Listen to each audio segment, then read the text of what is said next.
Ladies and gentlemen, I am Tony Chimmel, and welcome to Road Trip After Hours.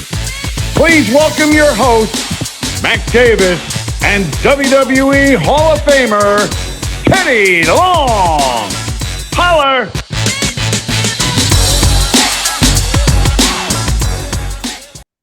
It's the intergalactic soul, the honorable brother, the revolutionary ourselves, Darius Lockhart, curator of ASE Wrestling, and you're here on the Road Trip After Hours with Teddy Long and MacDavis. How's everybody doing today? Hey, Darius, good to have you here today. Teddy, I know you have been waiting to have him on here because Darius is somebody you had a chance to meet in North Carolina just recently, right?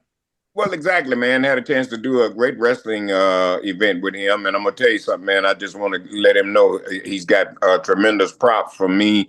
The way he ran everything was ran professional. You know what I mean? It was all business. And I mean, wasn't no clowning around. You know, I mean, it was just straight business and everybody had a good time. So, Darius, you did a great job with your operation. Great job. And all the people that were surrounded around him, all the people that worked for him, they did a great job. I mean, he had Savannah Evans. She had a chance to stop by. Faye Jackson, she was there. And I'm trying to think of what's the heavyweight champion, Jordan Grace. So what's his name?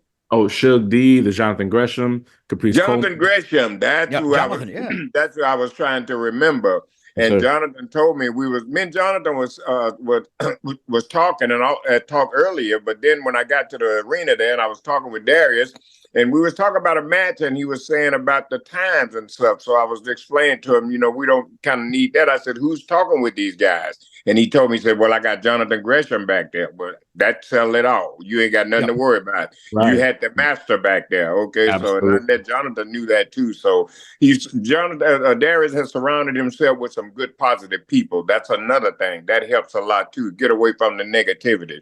So man, just congratulations on everything. And I know you're going to be successful. And I'm here and along with Ron Simmons, that he was there with me at your show, man. He didn't have nothing but great praise for you. He told me he talked to you about your match. I had left and he told me he was able to tell you how your match was and everything. And he told me you did a great job, man.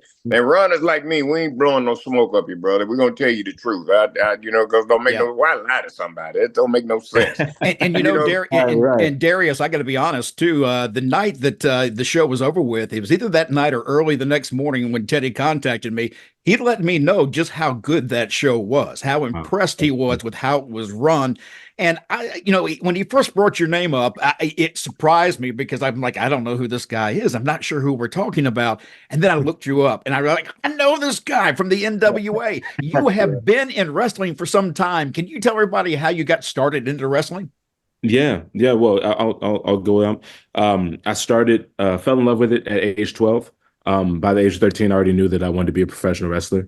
I grew up here in Charlotte, North Carolina, born and raised. And there was not really a better place for me to be born and raised and around in North Carolina wrestling. Once I decided that I wanted to be a wrestler, I wanted to learn everything about it. And this is the place to learn everything about professional wrestling, all the histories here, the territory system, all the big booms.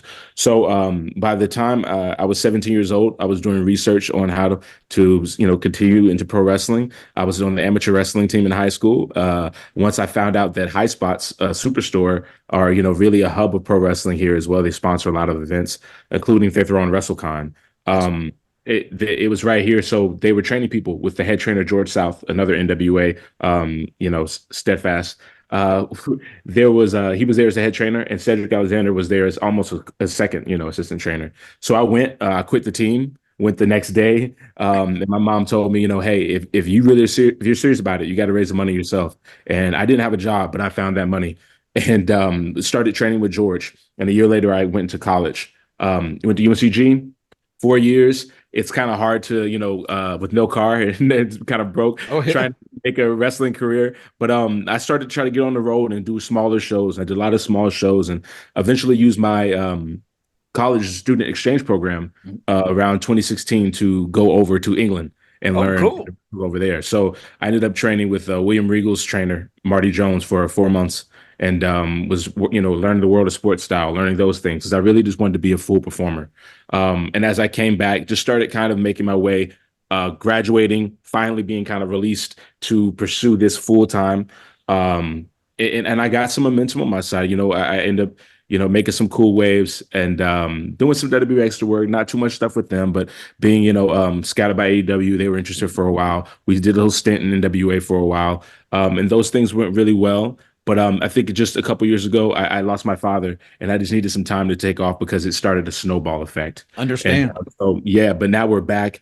And, I still have my days, but we wanted to put the love and all these things that I kind of went through and kind of need on the other side of that into ASE Wrestling, which is why we're here now. And you mentioned your father, and Teddy knows this, that I lost my father several years ago, and I went through a difficult time. I had to take time away too. I was gone for a period of time from wrestling because of it. It really brought me down, but it was wrestling that I went back to because wrestling was the thing I knew I loved. And the one thing that I knew, and I kept telling people, I said, the only thing I could think of was to go back to something that I really enjoyed, to bring back that smile again, if you will, so that, I can get back on my feet. And I use wrestling for that very purpose. I know that reading through your information that ASE Wrestling, which is your organization now, is something that you've put together because of people being overlooked. And Teddy also knows that I feel I've been overlooked many times in the past just because I wasn't in the right clique. For you, it's not just the right clique, it's also racism and many other things where people just don't get the shots they need. Is that something you're trying to change in this business? Absolutely. And I feel like it's not just a case by case scenario. And I don't feel like it's a race car situation. I feel like it is an infrastructure issue, systemic. Professional wrestling for the past 50 years has conditioned people how to view Black people in professional wrestling. In the entire, history of some companies, 50 plus years, there's only been, a couple of Black world champions. While meanwhile, Black people are succinct and amazing at so many other sports and everything else. And now we're in this space that is kind of written predetermined and we're not excelling. So to me, the math wasn't mathing. So I wanted to apply my own math and realizes it has to be someone at the top has to change. There has to be a person who can see past not only their general internalized bias against color lines, but just the way they're conditioned to view people and put them in a box. So I wanted to remove the box because there were, myself included, but so many of my peers were coming to a ceiling of, hey, these people are just not understanding what they have here. They're not understanding how I need to be viewed or presented, or they're not understanding how I want to be presented in any kind of shape, form, or fashion. And that creates a lot of creative frustration. It creates a lot of, I think, what's the word I'm looking for? Imposter syndrome. A lot of my peers who were amazing had to take time off because they were burnt out mentally of what this industry was telling them that they weren't, when they knew that they were, and all the fans are telling them the same. So I wanted to combat that marginalization through what I love and just putting love into professional wrestling. Teddy, how about you? Any questions before we let him go here? Well, this has been real interesting. There are a lot of things that Darius just spoke about that I didn't even know that he done. There's him going over to England and working with William Regal's trainer, so he's had the opportunity to get in the ring with some people that really know, how to move around in that ring. Yes. So he's had a lot of good experience, and that means a whole lot. And he can also, pass that along to other people. So the only thing I can say is that congratulations to him. Also, I want to get him to mention the guys that were there. They made a rap song for me. And I wanted Darius to mention them, and let's talk about them because I want everybody to know if you see me on an event and I'm coming to your town, well, that's going to be my new theme music. Hold on, player. I think that's the name of it. Hold on, player. But Darius, talk about them for a minute, man. Let everybody know who these guys are. Man, so thank you for plugging those guys. We're talking about this artist out of Atlanta named 602 Cast and Crew. They're a group, and they made a track with Deshaun Visions called "Hold On, Player." Now, the cool thing about ASE is I'm celebrating culture in so many different facets, but I get to blend it into with music, because I want to be able to apply to a crowd that isn't necessarily just pro wrestling minded all the time. If we want pro wrestling to expand, we need those branches outwards. So I wanted to bring some music into it because I knew that gets everybody going. And as I've been working with artists throughout North Carolina, a friend of mine forwarded me this song like 2 weeks before the show. And I was like, what is this? And it was Deshaun Visions and 602 Cast and Crew, Hold On, Player. And they made this song with Teddy, and they sampled him, and they put it and made it to a beat, and they rapped it. And it really shows you how much influence Teddy really had on young Black male Americans here watching on UPN every week, SmackDown. He was like a father figure to us. So to come and see a black man tell people what to do, I think that really put a big emphasis on those kids' lives. So they made a song without even wanting to do it for us. They just had the song that existed. So once I found them, I asked my friend, put me in contact with them. And I said, do you want to perform this at the show? I think it would be an awesome moment for Teddy to come out to y'all's song. They were ecstatic. They showed up, and then we just shut it down, man. And when we played the song, we didn't have a chance to play Teddy the song before that because we were rolling. But once he heard it, I think it clicked, and I think it was just a moment. It was beautiful. Yeah, there is a video somewhere online. I think it's on YouTube where you can see Teddy come out as they're singing the song. It may be on. Is it on your Facebook page or somewhere? Where is that? So the whole video, the whole interest is on our YouTube page, and we can give it to y'all to post on your Facebook. Also, we'll send it to you. Cool. Because it's a great song. It's a great entrance theme, and to watch Teddy get up on stage and interact with them as they're singing is really cool to see. On the moon, man. On the moon. That goes the spirit of Teddy, but also the spirit of ASE. Just because we're paying it forward to help other people out. Those guys, are artists on the come up. And now this could possibly change their lives. You don't know who can hear the song. So it's really cool that we were able to give a helping hand, to give to Mr. Long, to give someone a helping hand. And that's what this is all about. I do like the fact that you're trying to blend wrestling and music, especially because in fact, I just did a promo for a wrestling group in Illinois that's going to have Ludacris as a part of their show.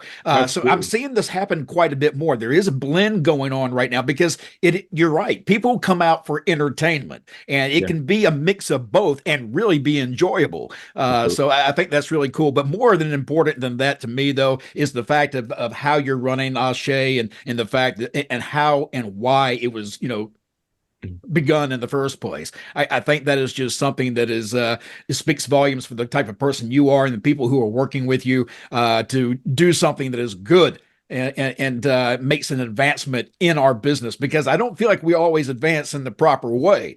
We may advance year after year, but not always in the proper way. And it sounds like you're trying to do it the right way. So congratulations, Darius. Thank you so much for being with us today. We certainly appreciate it, my man. Thank y'all for also, before we let you go, tell people how they can get in touch with you.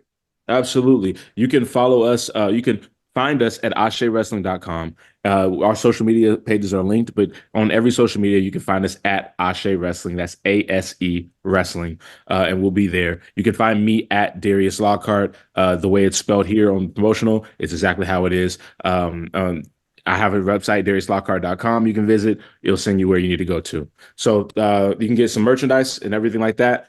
Please subscribe to our YouTube page. We're trying to get a lot of views on that as well. So that'd be great. Very cool. Very cool. Teddy, anything else for you before we say goodbye? No, I just want to thank Darius for taking the time out to come on the show and give us all this great information, man. And I'm just glad that you and I, Mac, are in a position to, help Darius in any way that we can, man. So, Darius, I know that you got another big show coming up. Do you have your date available yet? Yes, we're aiming for April 19th. April 19th. All right. Well, they can find all that information out on your social media page, what that date, April 19th, where it's going to be held at and who's going to be on that big show.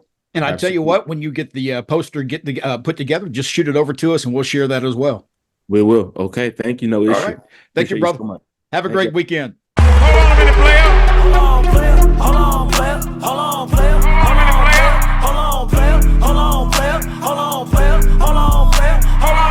Hold on, player. Hold on, player. Hold on, player. Hold on. Hold on, player. Hold on. Hold on, player. Hold on, player. Hold on, player. Hold on.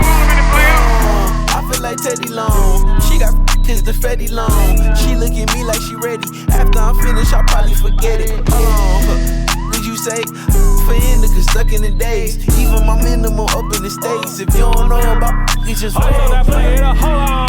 I'm off the I'm so gone. Hakuna Matata, I'm towing. I can't with pigs, I ain't to my own.